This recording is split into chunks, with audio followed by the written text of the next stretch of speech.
me 1 year ago about all the things that would transpire this year.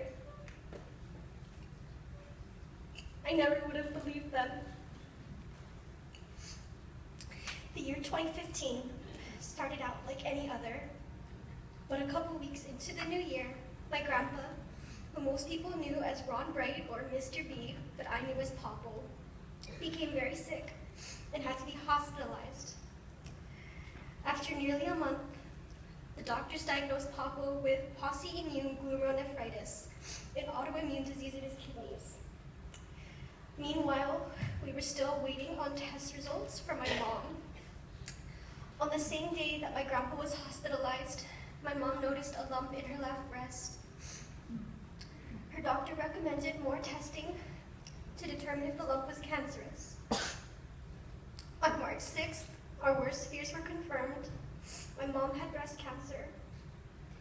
There were actually 2 lumps. One was stage 1 and the other was stage 0. Though it had begun to spread, we had caught it early on. She would need chemotherapy and surgery. To those around us, it seemed that our world had gone dark, but God wasn't silent. In spite of the setbacks and side effects, we still felt him with us. For 2 months, it was a season.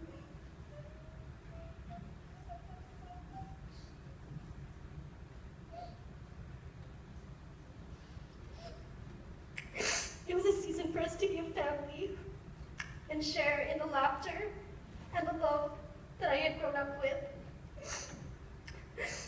Unbeknownst to us, this would also be a season of lasts. On June 6th, I left with the first Pres mission team to San Francisco to serve in the Tenderloin. I came home 6 days later to find out that on June 7th, the day after I left, my grandpa suddenly was put in ICU at Castle Medical Center.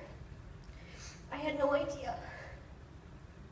My family had decided not to tell me so that I could focus on the mission trip. When I saw my grandma, who had already been through so much,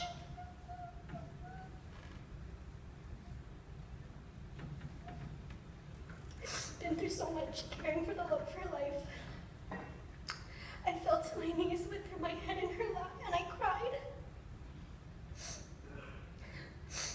During this month in ICU, each of us formed memories of Poppo that we will treasure forever.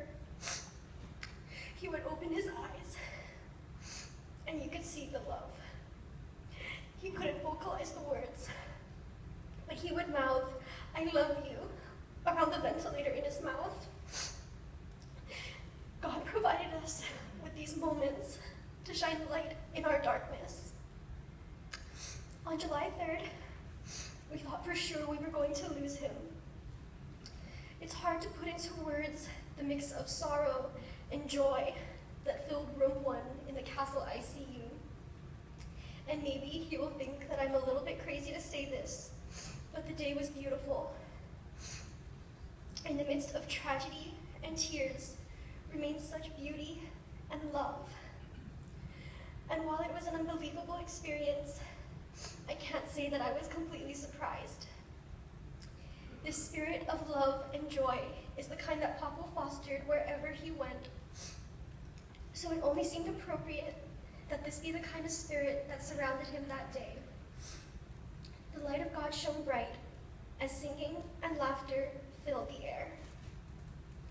By God's grace, Poppo's numbers stabilized.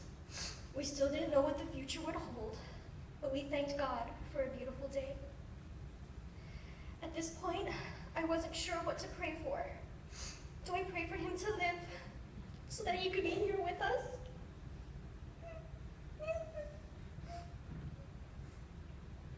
Or do I pray for God to take him so that he can be free? And if I admitted to God that it was okay if he took him, did it mean I'd be giving up on believing that God could heal him? But what if I believed and prayed that God would heal him, but he didn't? What then?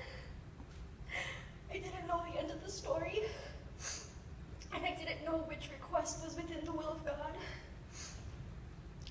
The Lord gave me peace through the story of Shadrach, Meshach, and Abednego.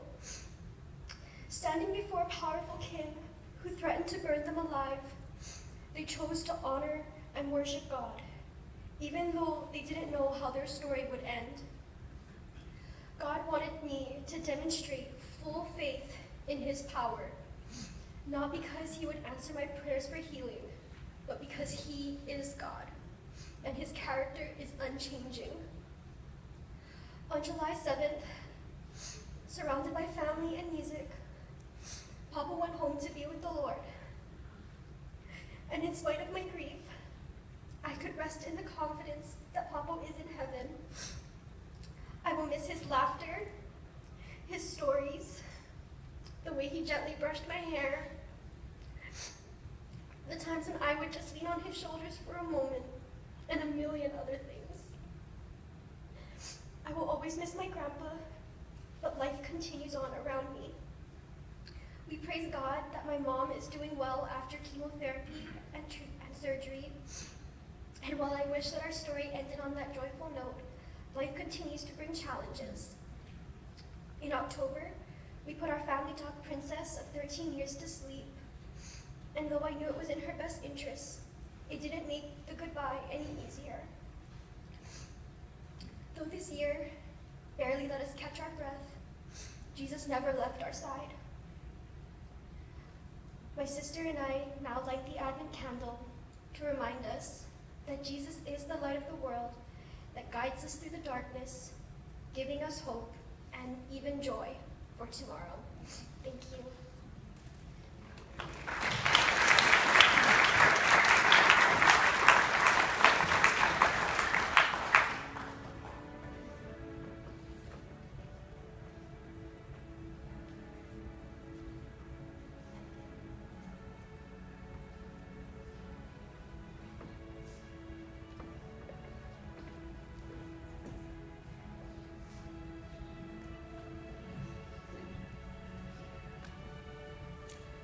Thank you so much, Lauren.